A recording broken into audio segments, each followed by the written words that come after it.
믿을 수 없는 반전이 학계를 뒤흔들었습니다.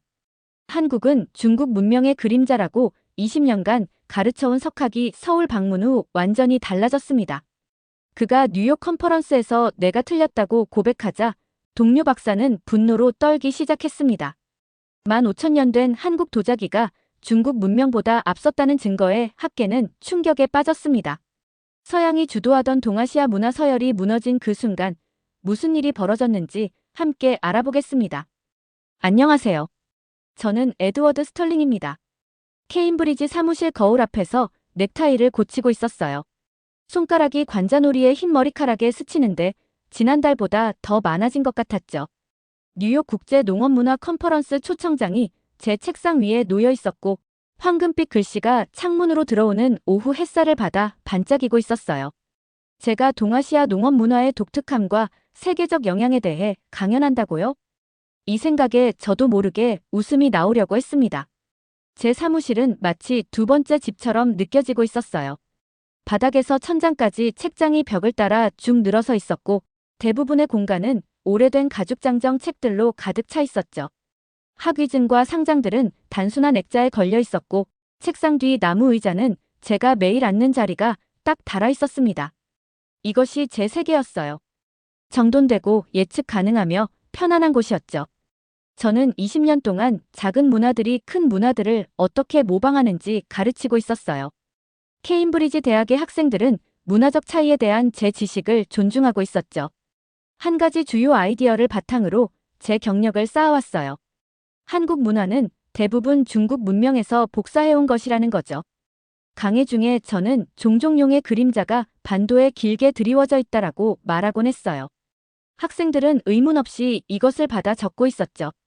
창 밖으로는 케임브리지의 오래된 건물들이 흐린 하늘을 향해 솟아 있었어요. 아랫뜰을 가로질러 학생들이 걸어가고 있었는데 일부는 수업에 급히 가고 있었고 다른 학생들은 벤치에 앉아 책을 읽고 있었죠. 이 풍경은 수백 년 동안 크게 변하지 않았어요. 저는 그게 좋았습니다. 무엇을 기대할 수 있는지 아는 것이 좋았죠. 서류 가방에 연구 노트를 넣고 있었어요. 제 논문 대부분은 중국 농업 방식을 강조하면서 한국의 발전에 대해서는 페이지 하단의 작은 주석으로만 언급하고 있었죠. 컨퍼런스를 위한 발표는 이미 완성되어 있었어요. 한국이 그저 중국 농업 아이디어를 가져와 새로운 것을 더하지 않고 사용했다는 것을 설명하는 25장의 슬라이드였습니다. 문을 부드럽게 두드리는 소리가 들리고 있었어요. 들어오세요. 제가 불렀죠. 제 연구 조교인 사라가 문을 반쯤 열고 있었어요. 스털링 교수님, 공항으로 가는 차가 아래에서 기다리고 있습니다. 고마워요, 사라. 제가 요청한 책들을 도서관에 보냈나요? 네, 교수님. 그리고 컨퍼런스 일정을 교수님 핸드폰으로 이메일 보냈습니다. 고개를 끄덕이며 그녀의 효율성에 감사하고 있었어요.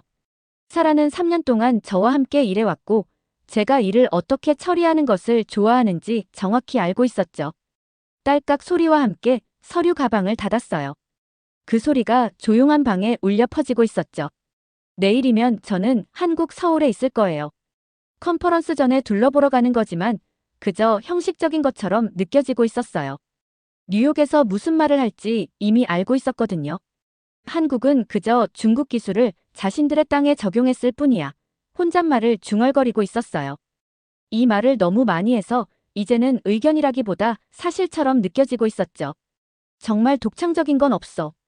사무실 불을 끄면서 이런 확신이 좋게 느껴지고 있었어요. 히드로 공항으로 가는 길에 창 밖으로 지나가는 영국 시골 풍경을 바라보고 있었어요. 회색 하늘 아래 초록 들판이 펼쳐져 있었고 세대를 이어온 농장들이 창문을 지나가고 있었죠. 제 발표에 대해 생각하고 있었어요. 연구를 보여줄 때 다른 교수들의 얼굴을 상상하고 있었죠. 그들은 동의하며 고개를 끄덕일 거예요. 일부 한국 학자들은 속상해 보일 수도 있지만 사실은 사실이니까요. 역사를 가르칠 때 감정을 상하게 하는 것에 대해 크게 걱정해 본 적이 없었어요. 자존심보다 진실이 더 중요하다고 생각했죠. 적어도 그것이 제가 항상 스스로에게 말해온 것이었습니다. 차가 공항 터미널 앞에 멈췄어요. 운전기사가 제 캐리어를 가지고 도와주고 있었죠. 좋은 비행 되세요, 교수님, 그가 말했어요. 감사합니다. 대답하며 작은 팁을 주고 있었어요. 분비는 공항 안에서 체크인 카운터를 찾았어요. 줄을 서서 기다리는 동안 한국 박물관에 관한 작은 책을 꺼내고 있었죠. 내일 무엇을 볼지 적어도 알고 있어야 했으니까요. 페이지를 넘기며 오래된 도자기와 도구들의 사진을 보고 있었어요. 특별히 눈에 띄는 놀라운 것은 없었죠. 다음 분 오세요. 항공사 직원이 부르고 있었어요. 책을 넣고 앞으로 나갔어요. 내일은 컨퍼런스의 실제 작업 전에 몇 가지 확인을 위한 빠른 방문이 될 거라고 생각하고 있었죠. 제 편안한 세계가 완전히 바뀌려 한다는 것은 전혀 알지 못했습니다. 여권을 건네면서 제가 13살 때 처음 한국을 방문했던 것을 떠올리고 있었어요. 아버지가 거기서 1년 동안 일하셨죠.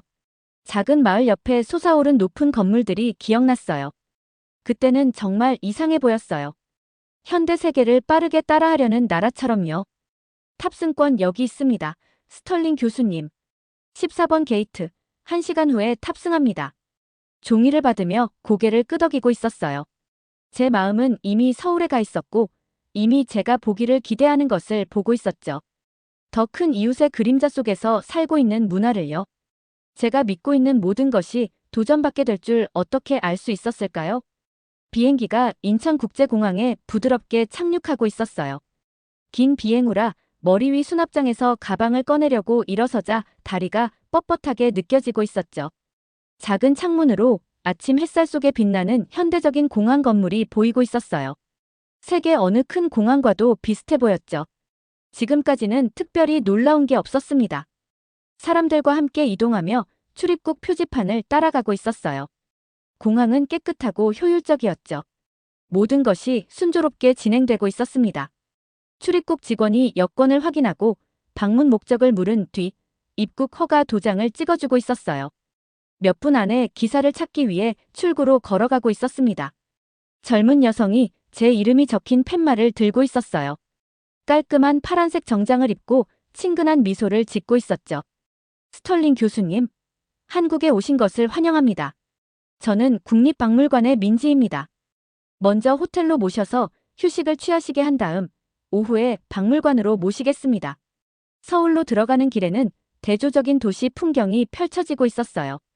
높은 유리 건물들이 작은 가게와 좁은 거리가 있는 오래된 동네 옆에 솟아 있었죠. 사람들은 인도를 따라 서둘러 걸어가고 있었고 많은 사람들이 휴대폰을 보고 있었어요. 세계 어느 대도시와도 비슷하다고 생각하고 있었습니다. 현대적이고 바쁘고 특별하거나 독특한 것은 없어 보였죠. 제 호텔방에서는 한강과 그 너머 도시 전경이 보이고 있었어요. 빠르게 짐을 풀고 짧게 샤워를 한 다음 옷을 갈아입었습니다. 그리고 창가에 앉아 공책으로 첫인상을 적고 있었어요. 서울, 현대적이고 효율적이며 서양 건축과 도시 계획의 영향을 많이 받았다. 이 마지막 부분에 밑줄을 그었습니다.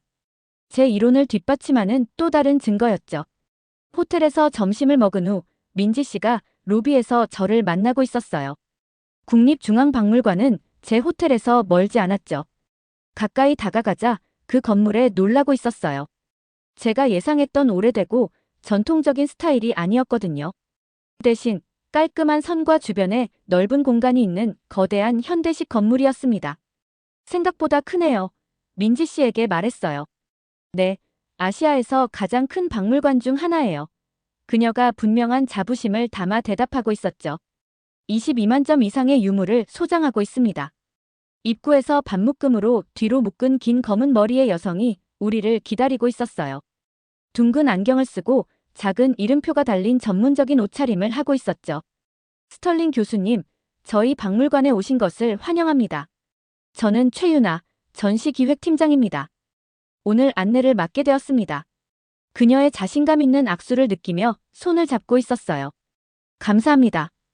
컨퍼런스 준비 전에 간단한 투어를 기대하고 있습니다.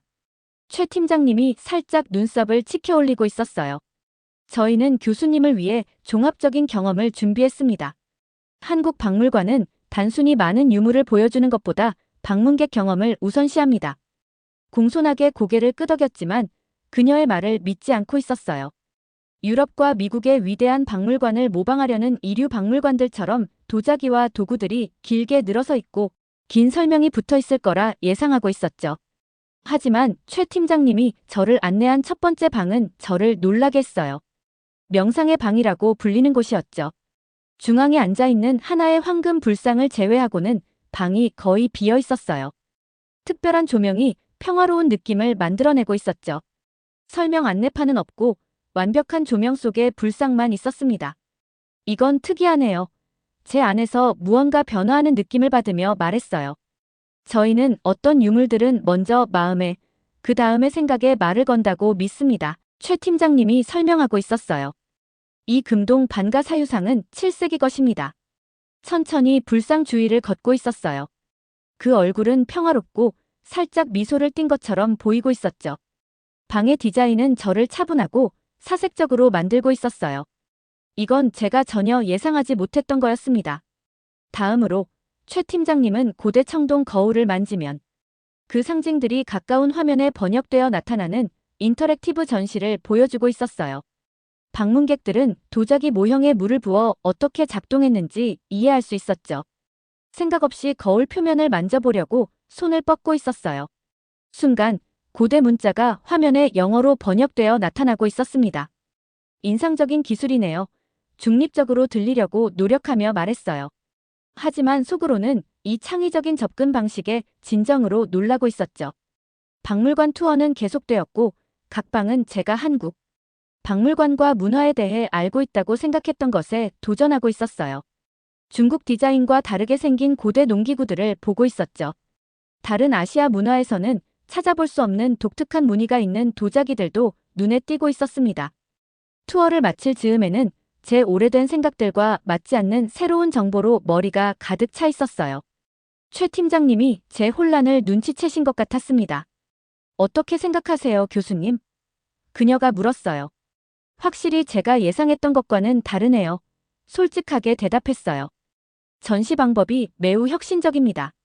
그날 저녁 호텔방으로 돌아와서 중학생이었을 때 처음 한국을 방문했던 기억이 물밀듯이 밀려오고 있었어요. 서울의 높은 건물들이 솟아오르는 동안 시골 마을들은 새마을 운동이라는 것 때문에 빠르게 변화하고 있었던 모습이 떠오르고 있었죠. 그때도 한국은 그저 다른 나라들을 모방하며 따라잡으려고 노력하는 것처럼 생각했었습니다. 책상 위에 펼쳐진 컨퍼런스 노트를 바라보고 있었어요. 케임브리지에서 느꼈던 확신이 이제는 흔들리는 것 같았죠. 슬라이드를 수정하기 위해 노트북을 열었다가 멈췄어요. 만약 내가 이 모든 세월 동안 틀렸다면 어떡하지? 그냥 영리한 전시일 뿐이야. 스스로에게 말하고 있었어요. 문화적 기반은 여전히 중국에서 빌려온 거야. 하지만 잠을 청하려고 할 때 제 마음은 계속해서 불상이 있던 조용한 방으로 돌아가고 있었어요. 그 공간에서 느껴지는 무언가가 독창적이고 사려 깊고 독특하게 느껴지고 있었죠. 수년 만에 처음으로 한국 문화에 대한 중요한 무언가를 놓쳤을지도 모른다는 생각이 들고 있었습니다. 창 밖으로 서울의 불빛이 밤하늘을 배경으로 빛나고 있었어요. 내일은 컨퍼런스를 위해 뉴욕으로 날아갑니다. 전 세계 전문가들 앞에 서서 제 연구를 발표하게 될 거예요. 하지만 이제 제 믿음에, 제 신념의 토대에 작은 균열이 생겨나고 있었습니다. 전에 한 번도 스스로에게 묻지 않았던 질문들이 머릿속에서 맴돌며 잠이 천천히 찾아오고 있었어요. 서울에서 뉴욕으로 가는 비행기가 왠지 달라진 느낌으로 다가오고 있었어요. 창가에 앉아 우리 아래로 부드러운 하얀 양탄자처럼 떠다니는 구름을 바라보고 있었죠. 머릿속은 계속해서 한국 박물관에서 본 것들로 돌아가고 있었습니다. 한국에 대한 제 오래된 생각들이 마치 밀물이 들어올 때 모래성이 무너지듯 허물어지고 있었어요. 노트북을 열어 제 발표 자료를 다시 살펴보고 있었습니다. 박물관 방문 이후 많은 슬라이드를 바꿨어요. 이제 제 발표에는 15,000년 된 한국 도자기의 탄소 연대 측정 결과가 담겨 있었죠. 이건 중국에서 발견된 9,000년 된 쌀 화석보다 훨씬 오래된 것이었습니다. 한국 쌀이 중국 쌀과 다르게 자랐다는 DNA 연구 결과도 추가했고요.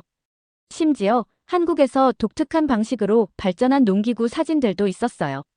사실은 명확했습니다. 제 오래된 생각들은 틀렸던 거예요. 하지만 컨퍼런스에서 이걸 말하는 건 쉽지 않을 것 같았어요. 많은 사람들이 아직도 제가 예전에 믿었던 것을 믿고 있었거든요. 뉴욕에 착륙했을 때 도시는 활기로 가득 차 있었어요. 노란 택시들이 빠르게 지나가고 있었고 높은 건물들은 하늘을 향해 뻗어 있었죠. 전 세계에서 온 사람들이 인도에서 빠르게 걸어가고 있었습니다. 제 호텔은 센트럴파크 근처에 있었는데 창문으로 도시 속 섬처럼 보이는 녹색 나무들이 보이고 있었어요. 다음 날 아침, 가장 좋은 정장과 넥타이를 입고 있었어요. 오늘이 컨퍼런스 날이었죠. 작은 USB 드라이브에 발표 자료를 담아 주머니에 넣으면서 손이 약간 떨리고 있었습니다. 제가 말하려는 내용에 대해 긴장하고 있었어요. 컨퍼런스장은 크고 사람들로 가득 차 있었습니다. 전 세계 유명 대학의 교수들이 의자 줄에 앉아 있었어요. 맞은편에서 중국 농업문화연구소의 장웨이 박사를 발견했습니다. 그가 저에게 미소를 짓고 있었지만 눈빛은 차갑게 느껴지고 있었어요. 점심시간에 저는 여러 다른 교수들과 함께 테이블에 앉아 있었습니다. 장웨이 박사가 맞은편에 앉았어요. 그는 모두가 들을 수 있는 조용한 목소리로 말하고 있었죠. 한국 농업문화는 중국에서 온 겁니다. 그가 말했어요. 소로리 토기는 분명히 나중에 만들어진 것으로 산둥 지역의 중국 디자인을 모방한 것이죠.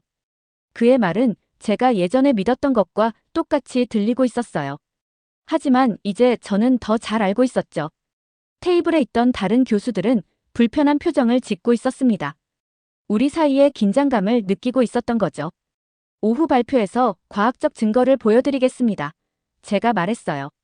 목소리는 차분했지만 심장은 빠르게 뛰고 있었습니다. 점심 식사 후 제 발표 시간이 되었어요. 강당 앞으로 걸어가고 있었죠. 수백 개의 눈동자가 저를 지켜보고 있었습니다. 깊은 숨을 들이쉬고 시작했어요. 오랫동안 저는 한국의 농업 방식이 중국에서 복사된 것이라고 믿어왔습니다. 제가 말했어요. 하지만 새로운 과학적 증거들이 제 생각을 바꿨습니다. 탄소 연대 측정 결과를 보여주는 슬라이드를 띄웠어요. 쌀 품종의 DNA 연구에 대해 설명하고 있었죠. 이준호 박사의 한국 농기구에 관한 고고학적 발견도 보여주었습니다. 슬라이드가 넘어갈 때마다 자신감이 더 생기고 있었어요. 과학은 사실과 증거에 기반해야 합니다. 제가 말했어요. 오래된 관념이나 편견에 기반해서는 안 됩니다. 말하는 동안 장웨이 박사의 얼굴을 지켜보고 있었어요. 그는 점점 더 화가 난 표정을 짓고 있었죠. 입술이 꽉 다물려 있었고 그의 동료들은 서로 속삭이고 있었습니다. 제 발표가 끝난 후 이준호 박사가 무대에 올라왔어요. 그는 고대 한국의 김치 발효 기술에 대해 차분하게 말하고 있었죠. 그것이 중국의 발효 음식과 어떻게 다른지 보여주고 있었어요. 한국 농부들이 한국의 산지 지형에 완벽하게 맞는 계단식논을 어떻게 만들었는지 설명하고 있었습니다. 질문 시간에 유럽에서 온 한 교수가 일어섰어요. 한국 농업 문화의 독특함을 증명하기 위해 어떤 추가 연구가 필요할까요? 그녀가 물었습니다. 마이크를 잡으며 생각이 명확해지는 느낌이 들고 있었어요. 우리는 여러 나라의 과학자들이 함께 일해야 합니다. 제가 말했어요. 데이터를 공유하고 서로의 발견을 확인하며 새로운 발견에 열린 마음을 가져야 합니다. 과학은 편을 가르는 게 아니라 함께 진실을 찾아가는 것입니다. 이 말을 하면서 제가 얼마나 많이 변했는지 깨닫고 있었어요. 케임브리지를 떠났던 에드워드 스털링은 결코 이런 말을 하지 않았을 거예요. 그날 컨퍼런스가 끝난 후 뉴욕의 분주한 거리를 걷고 있었습니다. 도시의 불빛이 어두워지는 하늘을 배경으로 밝게 빛나고 있었어요. 마치 수년간 메고 다녔던 무거운 배낭을 내려놓은 것처럼 몸이 가벼워진 느낌이었습니다. 조용한 카페에서 차 한 잔을 마시며 오늘 있었던 일을 생각하고 있었어요. 제가 오랫동안 가져온 믿음에 도전했어요. 어려운 상황에서도 과학적 진실을 위해 목소리를 냈습니다. 그때 한국박물관의 최 팀장님에게서 메시지가 왔어요. 발표는 어떻게 됐나요? 저는 답장을 보냈습니다. 진실을 말했어요. 증거를 보여주셔서 감사합니다. 때로는 틀렸다는 사실이 옳은 무언가의 시작일 수 있어요. 제 여정은 끝난 게 아니라 이제 막 시작되고 있었습니다. 컨퍼런스 다음 날 아침, 센트럴파크 근처 카페에서 동료 교수들과 아침 식사를 하고 있었어요. 커다란 창문으로 햇살이 쏟아져 들어오고 있었고 공기 중에는 커피 향이 가득했죠. 오늘은 모든 것이 다르게 느껴지고 있었습니다. 에드워드, 내가 그렇게 말하는 걸 들어본 적이 없어. 옥스퍼드 대학의 존슨 교수가 말하고 있었어요. 토스트에 버터를 바르며 호기심 어린 눈으로 저를 바라보고 있었죠. 한국이 중국 문화의 복사판이라는 내 이론은 어떻게 된 거야? 미소를 지으며 차를 한 모금 마시고 있었어요. 정말 좋은 질문이었죠. 20년 동안 한 가지를 가르쳐 왔는데 이제 완전히 다른 것을 말하고 있었으니까요. 내가 틀렸어. 간단히 대답했어요. 한국 박물관에서 직접 눈으로 증거를 봤거든. 탄소 연대 측정, DNA 연구, 고고학적 발견들. 모두 같은 결론을 가리키고 있었어. 한국의 농업 방식은 중국과 별개로 독자적으로 발전했다는 거지. 휴대폰을 꺼내 국립중앙박물관 사진들을 보여주고 있었어요. 전시 공간이 어떻게 방문객들이 역사를 단순히 읽는 것이 아니라 느끼도록 설계되었는지 설명하고 있었죠. 그들의 박물관 접근 방식은 정말 놀라워. 사진들을 넘기며 말하고 있었어요. 서양 박물관들도 그들에게서 많이 배울 수 있을 거야. 말하면서 제 목소리가 얼마나 달라졌는지 깨닫고 있었습니다. 이제 목소리에 흥분이 담겨 있었어요. 열정이 느껴지고 있었죠. 수년 동안 저는 동아시아 문화에 대해 차가운 거리감을 두고 말해왔는데 이제는 제가 말하는 것과 연결되어 있다고 느끼고 있었습니다. 아침 식사 후 센트럴 파크를 걷고 있었어요. 나무들이 바람에 부드럽게 흔들리고 있었고 아이들은 잔디밭에서 서로 쫓아다니며 웃고 있었죠. 불과 며칠 만에 제가 얼마나 많이 변했는지 생각하고 있었습니다. 자신이 틀렸다는 것을 인정하는 건 쉽지 않은 일이에요. 평생 믿어온 생각들을 놓아주는 것도 쉽지 않죠. 하지만 그 안에는 자유로움도 있었어요. 마치 자신도 모르게 쓰고 있던 안대를 벗는 것처럼요. 그날 오후 호텔방에 앉아 새로운 연구 계획서를 작성하기 시작했어요. 병행 혁신 동아시아 농업 발전의 재고찰. 손가락이 빠르고 흥분된 상태로 타자를 치고 있었죠. 이런 종류의 에너지를 일에서 느낀 지가 몇 년이나 됐는지 모를 정도였습니다. 잠시 멈추고 휴대폰의 사진 한 장을 바라보고 있었어요. 박물관의 불상 앞에서 최 팀장님이 고집해서 찍은 셀카였죠. 사진 속에서 저는 놀라고 약간 불편해 보이고 있었어요. 최 팀장님은 알듯 말듯한 미소를 짓고 있었고 이준호 박사는 옆에서 차분하고 자신감 있게 서 있었습니다. 이 사람들이 제 생각을 바꾸는데 도움을 줬어요. 그들은 저와 논쟁하거나 제가 바보처럼 느끼게 하지 않았어요. 그저 증거를 보여주고 제가 스스로 결론에 도달하도록 했을 뿐이었죠. 다음 날 영국으로 돌아갈 시간이 되었어요. 비행기가 이륙하면서 아래로 점점 작아지는 뉴욕을 바라보고 있었습니다. 높은 건물들, 센트럴 파크의 초록 직사각형 섬들을 연결하는 다리들. 모든 것이 구름 속으로 사라질 때까지 작아지고 있었어요. 케임브리지로 돌아가는 것에 대해 생각하고 있었어요. 학생들은 제 새로운 생각에 놀랄 거예요. 동료 중 일부는 저에게 동의하지 않을 수도 있고요. 변화는 항상 쉽지만은 않죠. 하지만 진실은 편안함보다 더 중요해요. 증거는 오래된 믿음보다 더 중요합니다. 런던에 착륙했을 때 비가 내리고 있었어요. 전형적인 영국 날씨였죠. 익숙한 회색 하늘과 초록 시골이 저를 집으로 맞이하고 있었습니다. 택시는 저를 케임브리지로 데려갔고 그곳에는 오래된 대학 건물들이 수백 년 동안 그래왔듯 그대로 서 있었어요. 제 사무실은 제가 떠났을 때와 똑같이 보이고 있었습니다. 책장에는 책들이 줄지어 있었고 책상 위에는 종이가 깔끔하게 쌓여 있었죠. 하지만 저는 같은 사람이 아니었어요. 캐리어를 풀면서 책상 위에 작은 선물을 올려놓고 있었어요. 한국 박물관 기념품점에서 산 소로리 토기 복제품이었죠. 15,000년 된 것으로 곡식을 저장하는 데 사용된 도자기의 가장 초기 예 중 하나였습니다.